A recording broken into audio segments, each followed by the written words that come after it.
Hello friends, Devi's குக்கிங்லேருந்து உங்களுக்கு அன்போடு அழைக்கின்றேன். நீங்கள் நம்ம கருவேப்பிலை துவையல் ஒன்று செய்யலாம். இந்த கருவேப்பிலை இந்த மாதிரி ஃப்ரெஷ்ஷாக கொண்டு வந்து ஒரு பொடி அளவு எடுத்துக்கிட்டு பாருங்கள், 3 சில்லு தேங்காய், 3 டேபிள் ஸ்பூன் கடலைப்பருப்பு, சின்னதாக இருக்கிறதுனால ஒரு 4 காஞ்ச மிளகாய், இதுதான் அளவு. இதுக்கு அதிகமாக செய்யணுன்னா அதுக்கு தகுந்த மாதிரி நம்ம வச்சுக்கலாம். இப்போ இதை வச்சு நம்ம ஒரு துவையல் செய்யலாம். அது ரொம்ப கண்ணுக்கும் நல்லது, உடலுக்கும் நல்லது, முடியும் நல்லா வளரும். இந்த மாதிரி ஃப்ரெஷ்ஷாக கருவேப்பிலை இருக்கும்போது நீங்கள் அதை பயன்படுத்தி இந்த மாதிரி ஒரு துவையல் அரைச்சி சாப்பிடுங்க. உடலுக்கு ரொம்ப நல்லது. வாங்க நம்ம வீடியோக்கு போகலாம். ஸ்டவ் பற்ற வச்சுருக்கேன். லேசான தீயிலே இந்த கடலைப்பருப்பு, காஞ்ச மிளகாய், கருவேப்பிலை இது எல்லாத்தையும் நம்ம வறுத்துக்கலாம். அப்படி பண்ணால் தான் நல்லாயிருக்கும். முதல்ல மிளகாய் போட்டு கொஞ்சம் எண்ணெய் போட்டு வறுத்துடலாம்.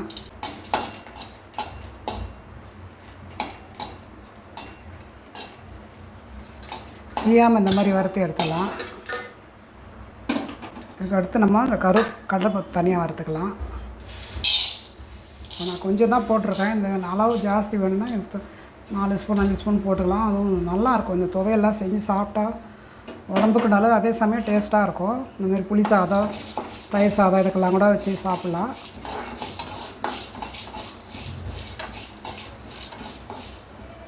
இது நம்ம வீட்டில் இருக்க பொருளை வச்சு இது ஒரு துவையலாக அரைச்சிக்கலாம்.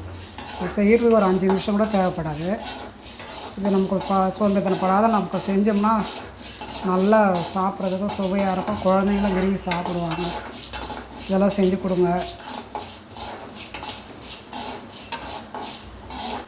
சிவந்தெடுத்து இப்போ நம்ம இதை எடுத்துடலாம்.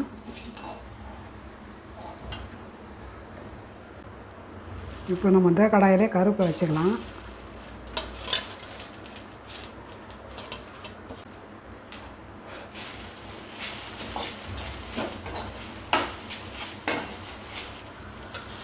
நல்லா சூடேறி நல்லா படப்படப்படம் பொரியும். அதுக்கப்புறம் நம்ம அதை எடுத்துடலாம். வறுபட்ட உடனே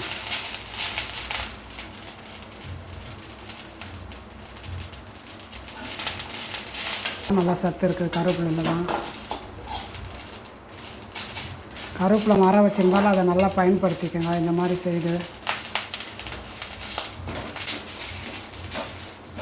பாருங்கள், நல்லா கலர் மாறிடுச்சு. இப்போ நம்ம இதை எடுத்து வேறு பிளேட்டில் விட்டு ஆற விட்டு ஜாரில் போட்டு அரைச்சிடலாம். நம்ம இதை அடுப்பு ஆஃப் பண்ணிட்டு எடுத்துடலாம். பாருங்கள், தேங்காயெல்லாம் சின்ன சின்னதாக கட் பண்ணி வச்சுருக்கேன். கருவேப்பிலை நல்லா வதங்கிடுச்சு. இப்போ நம்ம இதை ஜாரில் மாற்றி அரைச்சிக்கலாம். இது சின்ன ஜார்லேயே அரைச்சிக்கலாம், ஏன்னா இது அளவு கம்மியாக தான் இருக்குது. இதில் இந்த மிளகாவும் உப்பு மட்டும்தான் போடணும், வேறு எதுவுமே போட வேண்டியதில்லை. இதோட இந்த 4 ஐட்டம் தான் இதுக்கு தேவையான பொருள். உப்பு இந்த அளவுக்கு போட்டால் போதும். இப்போ நம்ம இதை மூடி அரைச்சிடலாம். பாருங்கள், அரைச்சாச்சு. இந்த இவ்வளோ ஃபுல்லாக அழகாக இருக்குது கலராக. இதே சமயம் வாசனையாக நல்லாயிருக்கு. டேஸ்ட்டும் கரெக்டாக இருக்குது. இது மாதிரி அரைங்க. இந்த மாதிரி இந்த துவையல் வந்து கொஞ்சம் சொரப்பாக தான் இருக்கணும், ரொம்ப மழை அரைக்கூடாது.